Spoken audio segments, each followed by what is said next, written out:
Hello and welcome back to the channel this week. This week's episode is all about comparing two really interesting lenses here.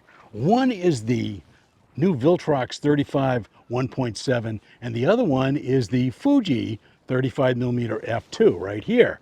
As you can see, these are great lenses.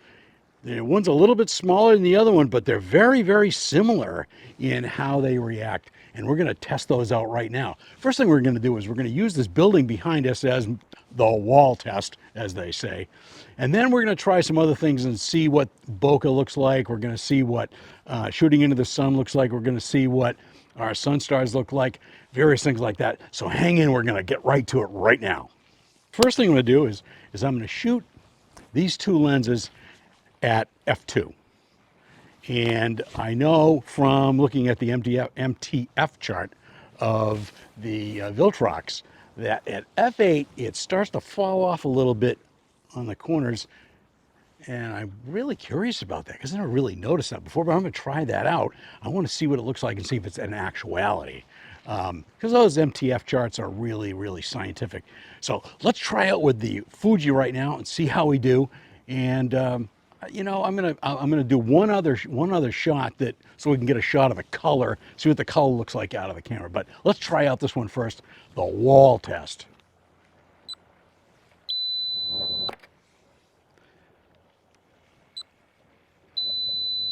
Okay, so there's a couple of shots with the Fuji f2. Really like this little lens. Another shot here at f8. Let's see what that looks like.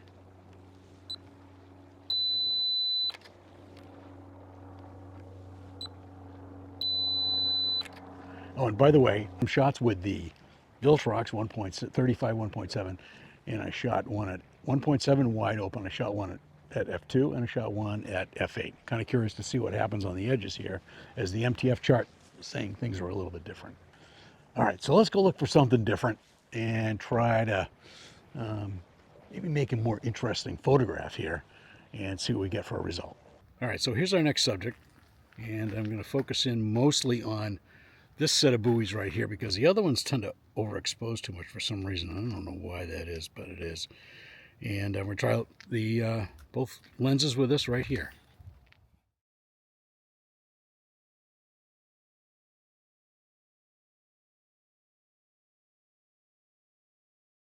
Okay, we're back in the office. Let's compare these two lenses side by side. Now remember, the one on the left is always going to be the Fuji, and the image on the right is always going to be the Viltrox 35 1.7.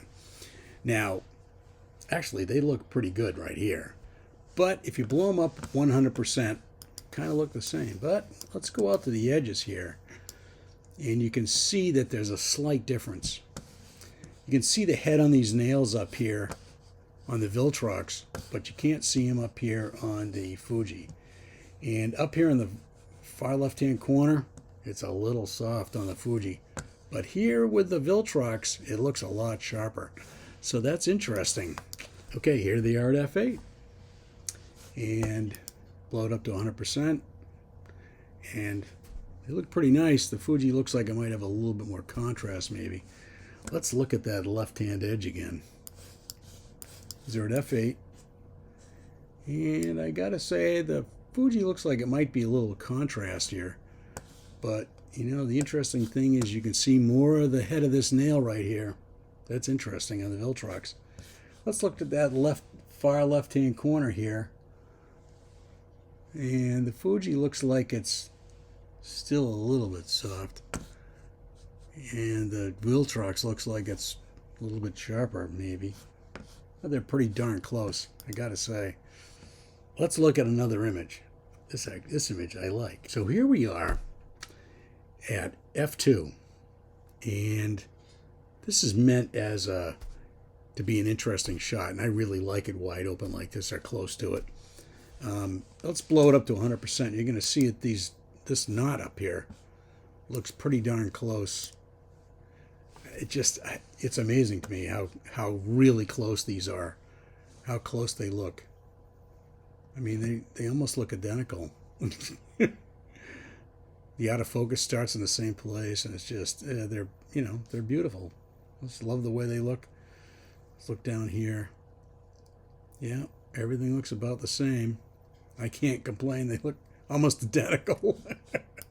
Okay, let's look at f8 and see what that looks like. Okay, here they are at f8 and 100%, and they look almost identical at f8 as well. You can see the netting in the background, and it's sharp all the way down like this. Varying differences maybe, but boy, they look almost identical. You can't go wrong here. It's just, they look great.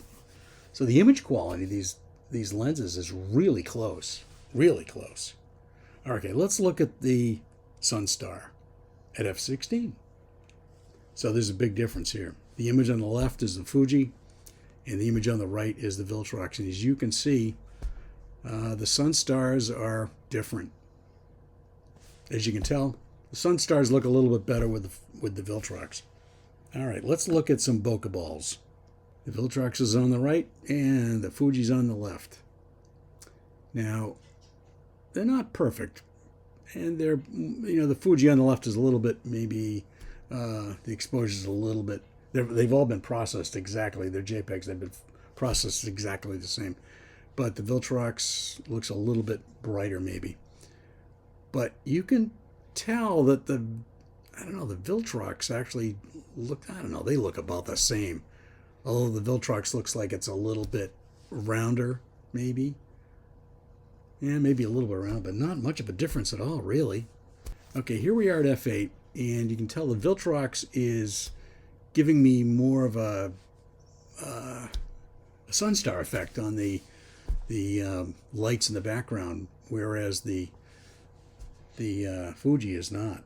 Let's look at 100%. Look back here. You can tell that they look about the same. I can't tell much difference. Yeah, they look about the same. They're nice and sharp at f8, of course.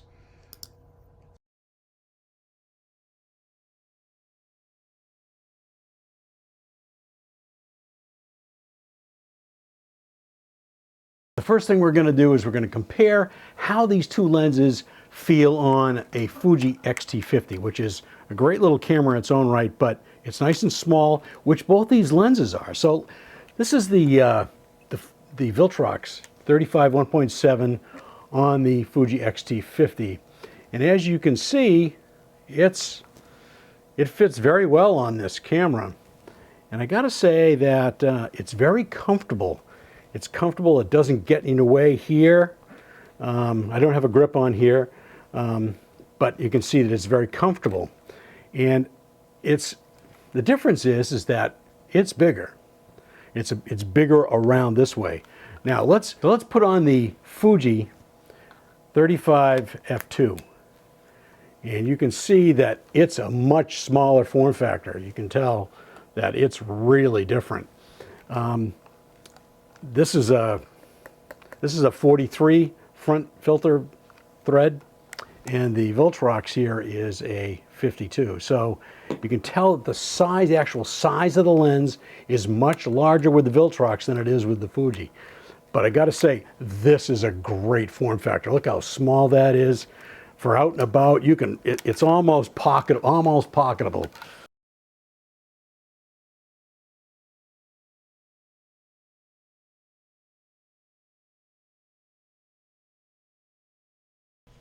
Okay, let's compare the spec sheets here from these two lenses. The Viltrox, the aperture f1.7 f16, the Fuji aperture f2 to f16. Number of diaphragm blades, they're both the same at 9.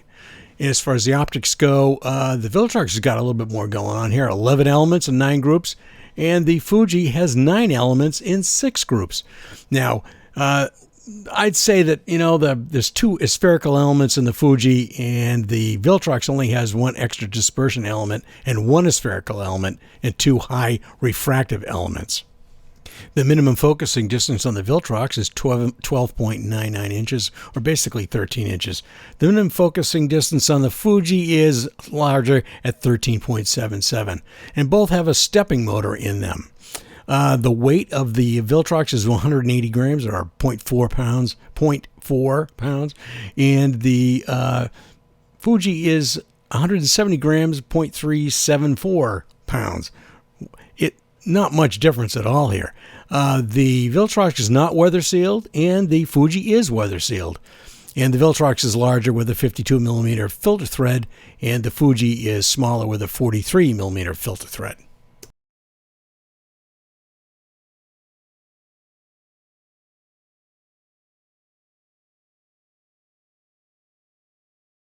Let's go over some pros and cons of these two lenses, the Viltrox 35 1.7 and the Fuji 35 f2. Okay, so for the Viltrox, let's start with the Viltrox. Viltrox, the price is great. Right now it's $152. It's normally $179, really low. The image quality of these two lenses is about equal. I got to give it to a little bit to the Viltrox though. They're both lightweight. Closer focusing with the Viltrox at 12.99, or basically 13 inches. And the manual focus ring on that lens is fabulous. It's nice, big and fat, and it's nice and buttery smooth. It's great. So some cons for the Viltrox. It's not weather sealed. Big one for me, but at that price point, you can't expect it to be.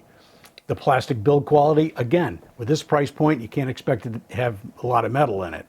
The size, it's rather large compared to the Fuji.